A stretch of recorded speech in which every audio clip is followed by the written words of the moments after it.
Paz do Senhor Jesus, tudo bem?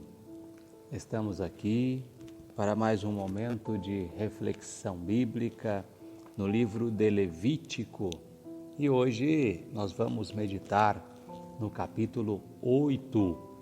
Os versículos são do 1º até o versículo de número 4, onde a Bíblia Sagrada nos diz: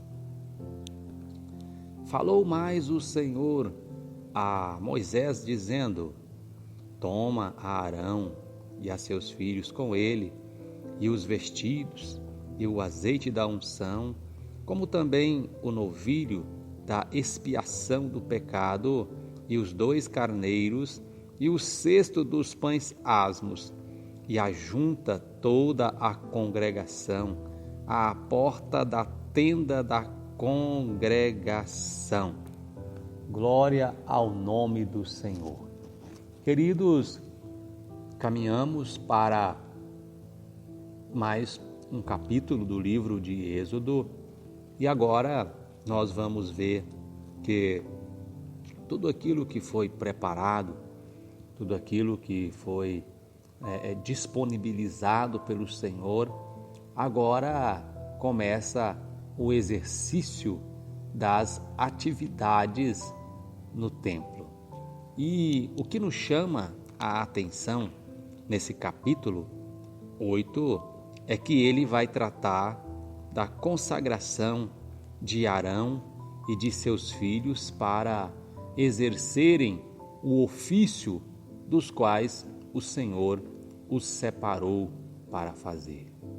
E o que nós percebemos aqui é que, segundo aquele pensamento de que Deus é um ser superior e que, para servi-lo, é necessário que haja uma observação a respeito daquilo que Ele propõe, das condições por Ele propostas para que possamos servi-lo.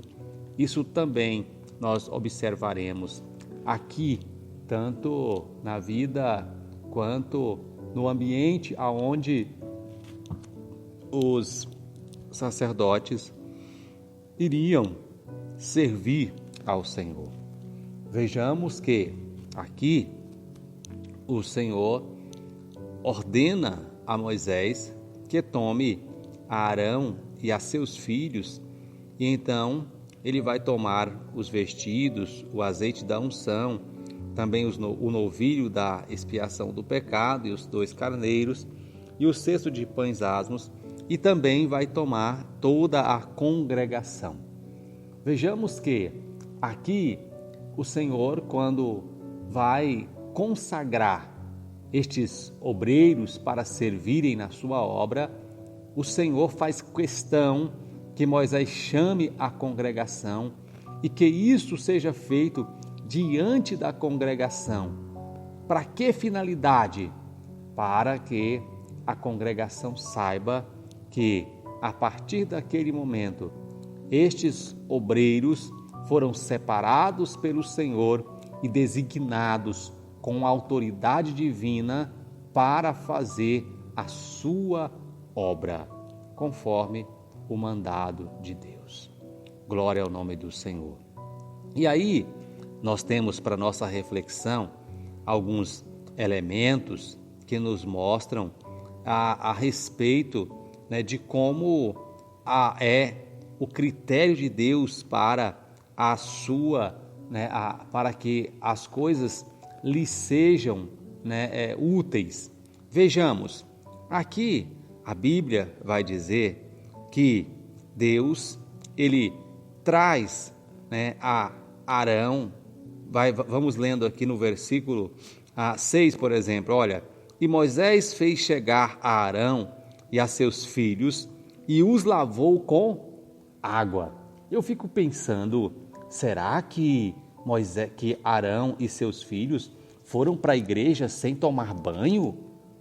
Logicamente que não, meus queridos, mas a Bíblia diz que então Moisés e Arão, ele lava-os com água dentro do templo, isto simbolizando a lavagem que nós também passamos pela palavra.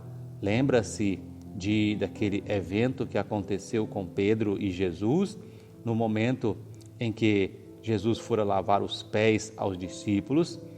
Ele disse para Pedro: olha, você já está limpo pela palavra que vos tenho pregado. Então esta é uma expressão simbólica que estava aqui no Antigo Testamento, em que esses obreiros eles eram lavados, ou seja, para ser obreiro na casa do Senhor, para servir a Deus na sua obra, primeiro tem que ser lavado pela palavra.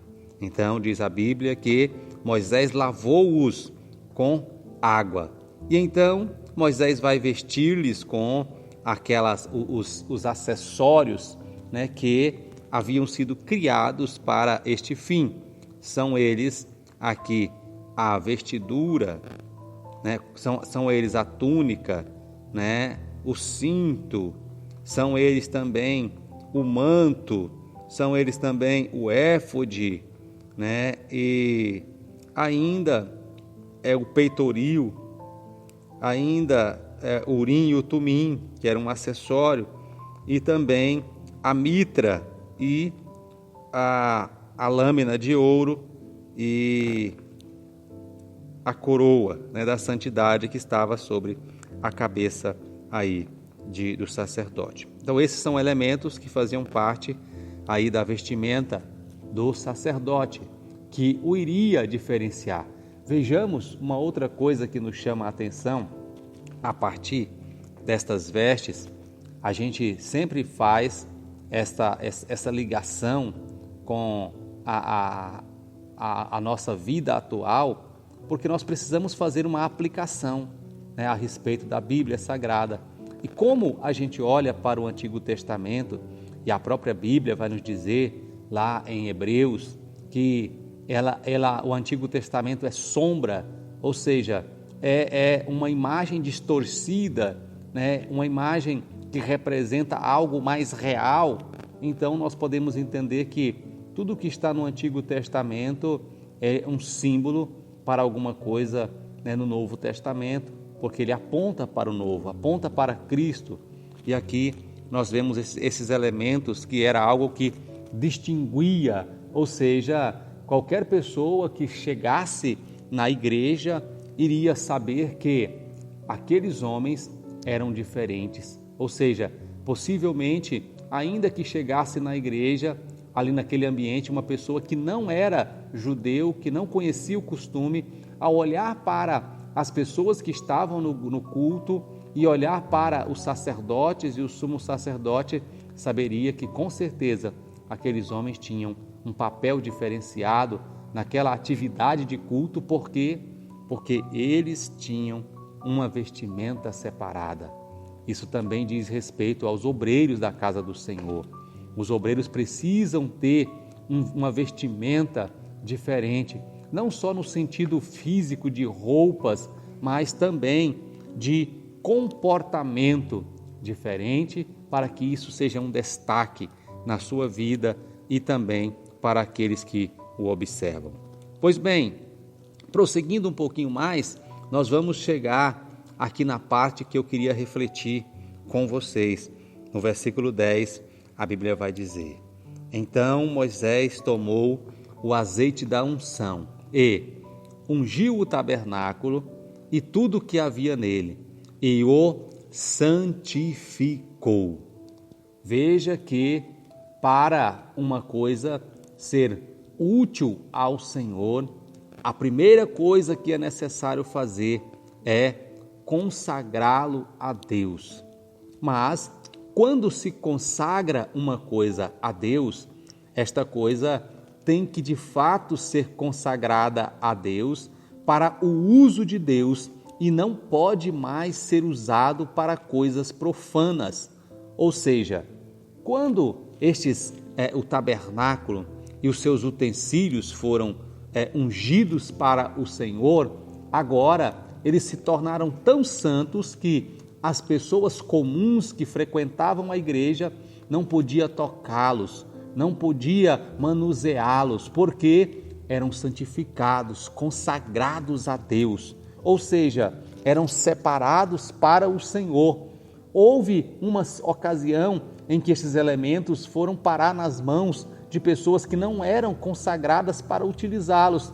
E a Bíblia diz que um dia isso trouxe um grande prejuízo para aquelas pessoas. Por quê? Porque profanaram, não tiveram temor, trataram de qualquer maneira as coisas consagradas a Deus. Isso também diz respeito às nossas vidas.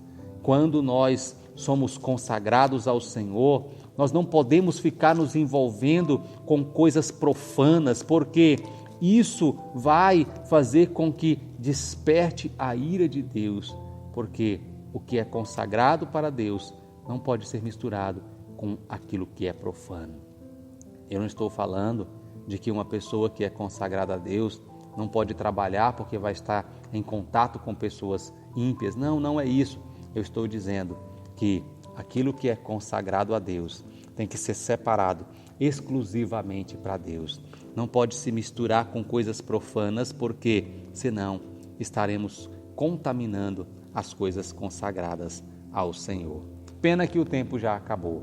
Poderíamos ir um pouco mais a respeito deste assunto, mas vamos deixar para uma próxima oportunidade.